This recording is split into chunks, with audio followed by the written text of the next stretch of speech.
ಹೆರಿಗೆ ಆಗಿ 3 ತಿಂಗಳಾಯ್ತು. ಗಂಡನ ಮನೆಗೆ ಹೋಗುವುದಿಲ್ವಾ? ಇನ್ನೂ ಎಷ್ಟು ದಿನ ಅಂತ ಇಲ್ಲೇ ಇರ್ತೀಯ? ನೆಲ ಒರೆಸುತ್ತಿದ್ದ ಸುಮತಿ ಕತ್ತೆತ್ತಿ ನೋಡಿದಳು.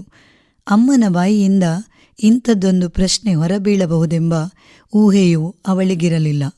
ಅಮ್ಮನ ಮುಖದಲ್ಲಿ ಆತಂಕದ ಛಾಯೆಯಿತ್ತು, ಭೀತಿಯ ಬೆವರಿತ್ತು. ಮಗಳು ದೊಡ್ಡವಳಾಗುವವರೆಗೆ ತನ್ನ ತವರು ಮನೆಯಲ್ಲಿಯೇ ಇದ್ದು ಕೆಲಸಕ್ಕೆ ಹೋಗಿ ಬರುತ್ತೇನೆಂದುಕೊಂಡಿದ್ದ ಸುಮತಿಗೆ ಒರೆಸುತ್ತಿದ್ದ ನೆಲ ಒಮ್ಮೆಲೆ ಕುಸಿದಂತಾಯಿತು. ತಲೆ ಗಿರಕಿ ಹೊಡೆದಂತಾಯಿತು. ಮೊಣಗಂಟಿಗೆ ಕೈಯೂರುತ್ತಾ ಇನ್ನೊಂದು ಕೈಯಿಂದ ಹಣೆಯ ಬೆವರೊರೆಸಿಕೊಳ್ಳುತ್ತಾ ಕಷ್ಟಪಟ್ಟು ಎದ್ದು ನಿಂತಳು. ಕಂಪಿಸುವ ಧ್ವನಿಯಿಂದಲೇ, ಅಮ್ಮ, ಏಕಿಷ್ಟು ಅವಸರ? ಮಗು ಸ್ವಲ್ಪ ದೊಡ್ಡದಾಗಲಿ. ನನಗೂ ಅವಳನ್ನು ಬಿಟ್ಟು ಪ್ರತಿದಿನ 3-4 ಮೈಲಿ ನಡೆದು ಮತ್ತೆ ಬಸ್ಸು ಹಿಡಿದು ಶಾಲೆಗೆ ಹೋಗಿ ಬರುವುದು ಕಷ್ಟ. ಇಲ್ಲೇ ಇದ್ದರೆ ಶಾಲೆಗೆ ಹೋಗಿ ಬರುವುದು ಸುಲಭ ಅಲ್ವಾ? ಯಾವುದಕ್ಕೂ ಅಪ್ಪ ಬಂದ್ಮೇಲೆ ಕೇಳುತ್ತೇನೆ ಎಂದವಳೆ ತುಸು ಸಾವರಿಸಿಕೊಳ್ಳುತ್ತಾ ಮತ್ತೆ ನೆಲವರೆಸುವುದನ್ನು ಮುಂದುವರಿಸಿದಳು.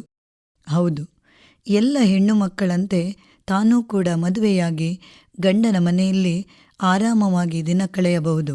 ತನ್ನ ಗಂಡ, ಅತ್ತೆ, ಮಾವ, ನಾದಿನಿ, ಮೈದುನ ಎಲ್ಲರೂ ತನ್ನನ್ನು ಪ್ರೀತಿಯಿಂದ ನೋಡಿಕೊಳ್ಳಬಹುದೆಂಬ ಕನಸಿನ ಗೋಪುರ ಕಟ್ಟಿದ್ದಳು ಸುಮತಿ.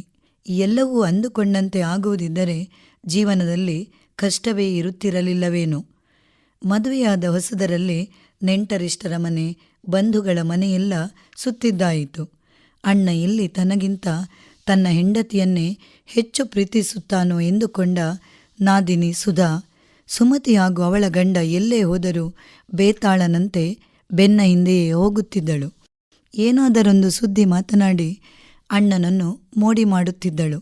ಗಂಡನ ಜೊತೆಗಿನ ಏಕಾಂತದ ಮುಕ್ತ ಮಾತುಕತೆಗೂ ಸುಮತಿಗೆ ಅವಕಾಶವಿರಲಿಲ್ಲ.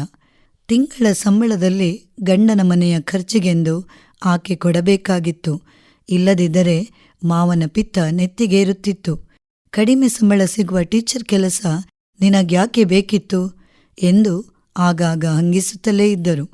ಹಟ್ಟಿ ರಿಪೇರಿ, ಕೊಟ್ಟಿಗೆ ರಿಪೇರಿ, ಮನೆಗೆ ಸುಣ್ಣ ಬಣ್ಣ, ನಾದಿನಿಯ ಮದುವೆ ಎಂದು 1000ಗಟ್ಟಲೆ ಖರ್ಚು ಮಾಡಿ ಸಾಲ ತೆತ್ತದ್ದೂ ಆಯಿತು. ಇಷ್ಟೂ ಸಾಲದೆಂದು ಮದುವೆಯಲ್ಲಿ ಉಡುಗೊರೆಯಾಗಿ ಪಡೆದಿದ್ದ 7-8 ಉಂಗುರಗಳನ್ನು ಗಂಡ ಮಾರಿ ತಿಂದದ್ದೂ ಆಯಿತು. ದೂರಿನ ಹೋಟೆಲೊಂದರಲ್ಲಿ ಮ್ಯಾನೇಜರ್ ಆಗಿ ಕೆಲಸ ಮಾಡುತ್ತಿದ್ದ ಸುಮತಿಯ ಗಂಡ ಮಹೇಶ ತಿಂಗಳಿಗೊಮ್ಮೆ ಊರಿಗೆ ಬರುತ್ತಿದ್ದ. ತನಗೊಂದು ಮಗು ಬೇಕೆಂಬ ಬಯಕೆಯನ್ನು ಸುಮತಿ ಅದೆಷ್ಟು ಬಾರಿ ಅವನಲ್ಲಿ ತೋಡಿಕೊಂಡಿದ್ದಳೋ ಆ ಅಮ್ಮನಿಗೇ ಗೊತ್ತು. ಹೆಂಡತಿಯನ್ನು ತಾತ್ಸಾರದಿಂದಲೇ ಕಾಣುತ್ತಿದ್ದ ಮಹೇಶ ತನ್ನ ತಂಗಿಯ ಮುಂದೆ ಹೆಂಡತಿ ಏನೂ ಅಲ್ಲ ಎಂದುಕೊಂಡಿದ್ದ.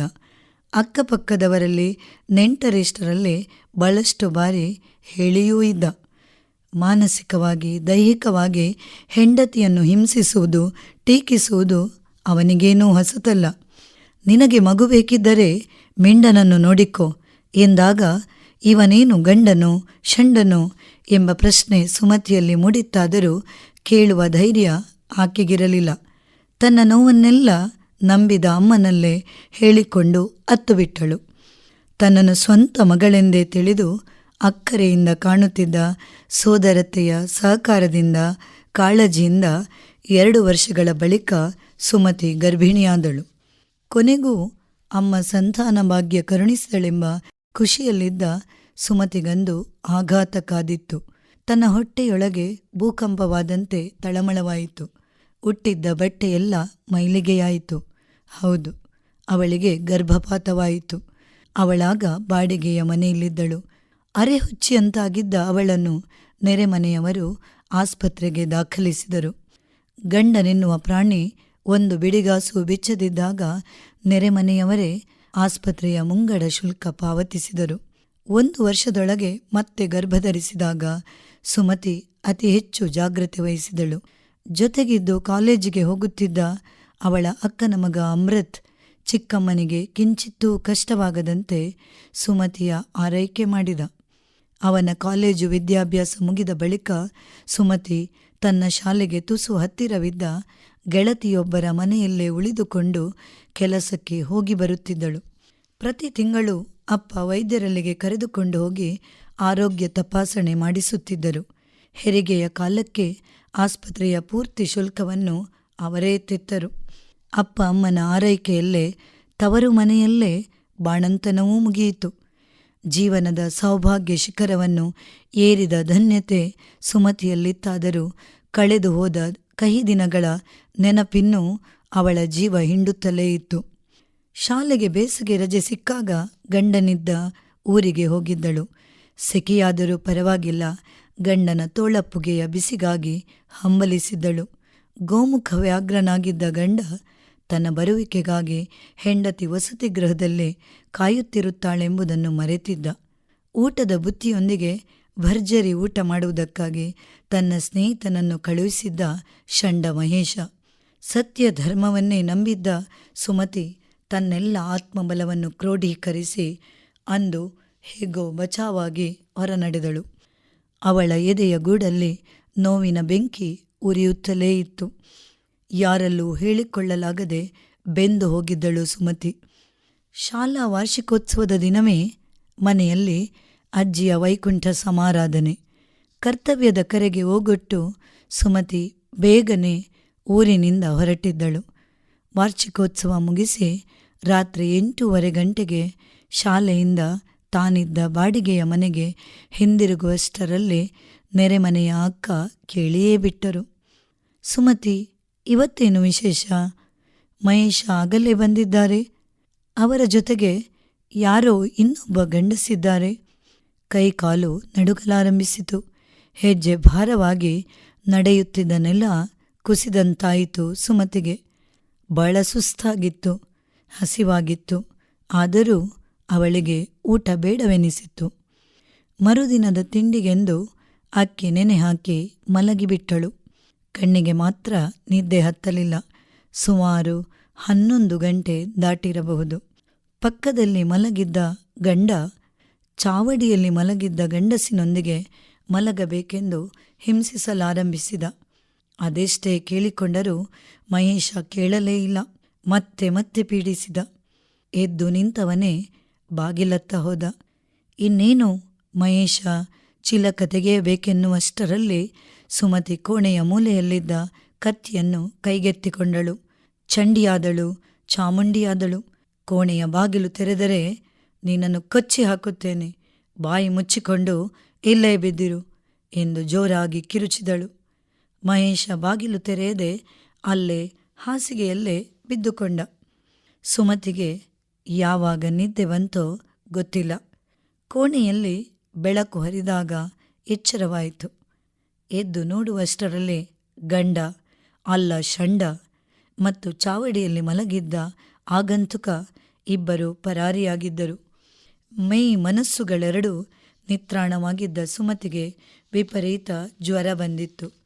ನೆನೆಸಿಟ್ಟಿದ್ದ ಅಕ್ಕಿಯನ್ನು ತೆಂಗಿನ ಮರದ ಬುಡಕ್ಕೆ ಸೇಯುತ್ತಾ, ಹಕ್ಕಿಗಳೇ, ಇಂದಾದರೂ ನೀವು ಭರ್ಜರಿ ಊಟ ಮಾಡಿ ಎಂದುಕೊಂಡಳು.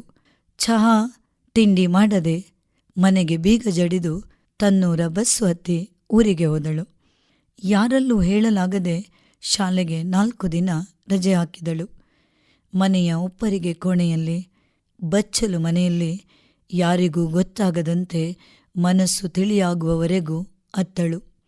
ತನ್ನ ಬದುಕಿನಲ್ಲಿ ಒಂದಲ್ಲ 2 ಸಲ ಬೇಲಿಯೇ ಎದ್ದು ಹೊಲಮೇದಂತೆ ಘಾಸಿಯಾಯಿತು. ಘಟಿಸಿದ ಘಟನೆಯನ್ನು ನೆನೆದಾಗಲೆಲ್ಲ ಹಿರಿಯರು ಮಾಡಿದ ಧರ್ಮ ತನ್ನ ಮಾನ ಕಾಪಾಡಿತು.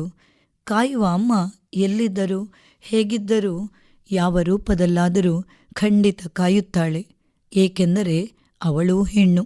ಹುಟ್ಟಿನಿಂದ ಸಾವಿನವರೆಗೆ ಹೆಣ್ಣು ಪಡುವ ನೋವಿನ ಪ್ರತಿಯೊಂದು ಎಳೆಯೂ ಅವಳಿಗೆ ಗೊತ್ತು ಅಂದುಕೊಂಡಳು.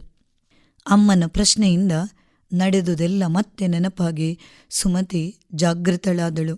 ಒಂದು ಗಟ್ಟಿ ನಿರ್ಧಾರಕ್ಕೆ ಬಂದಳು. ತನ್ನ ಜೀವನವನ್ನು ಸರ್ವನಾಶ ಮಾಡಬೇಕೆಂದು ಮುಖವಾಡ ಧರಿಸಿರುವ ಗಂಡ ಮಹೇಶನ ಮುಖವಾಡದ ಹಿಂದಿರುವ ನಗ್ನ ಸತ್ಯವನ್ನು ಬಯಲು ಮಾಡಬೇಕು. ಗಂಡನ ಆಸರೆ ಇಲ್ಲದೆ ತನ್ನ ಮಗಳನ್ನು ಚೆನ್ನಾಗಿ ಬೆಳೆಸಬೇಕು. ಈ ಸಮಾಜದ ಜವಾಬ್ದಾರಿಯುತ ನಾರಿ ಶಕ್ತಿಯಾಗಿ ರೂಪಿಸಬೇಕು. ಸ್ವತಂತ್ರ ಬದುಕು ಕಟ್ಟಿಕೊಳ್ಳಬೇಕು. ತನ್ನ ಮಗುವಿನ ಜನ್ಮಕ್ಕೆ ಮಹೇಶ ಕಾರಣ ಎಂಬುದರ ವಿನಾ ಅವನ ಬಗೆಗೆ ಅವಳಲ್ಲಿದ್ದ ಭಾವನೆಗಳೆಲ್ಲ ಎಂದೋ ಸಮಾಧಿ ಸೇರಿದ್ದವು. ಸುಮತಿಯ ನಿರ್ಧಾರ ಬಲವಾಗಿತ್ತು. ವೈವಾಹಿಕ ಜೀವನದುದ್ದಕ್ಕೂ ತನ್ನನ್ನು ತುಳಿದು ಬದುಕಿದ ಗಂಡಸಿನೆದುರೇ ತಾನು ತಲೆ ಎತ್ತಿ ಬದುಕುತ್ತೇನೆ ಎಂಬ ದೃಢ ವಿಶ್ವಾಸದಿಂದ ಎದ್ದು ನಿಂತಳು. ಒರೆಸಿದ ಬಟ್ಟೆ ತೊಳೆದು ಒಣಹಾಕಿ ಒಳಬಂದಳು. ತೊಟ್ಟಿಲಲ್ಲಿ ಕಿಲಕಿಲ ನಗುತ್ತಿದ್ದ ಮಗಳ ಮುಗ್ಧ ನಗುವಿನಲ್ಲಿ ತಾನೂ ಲೀನವಾದಳು.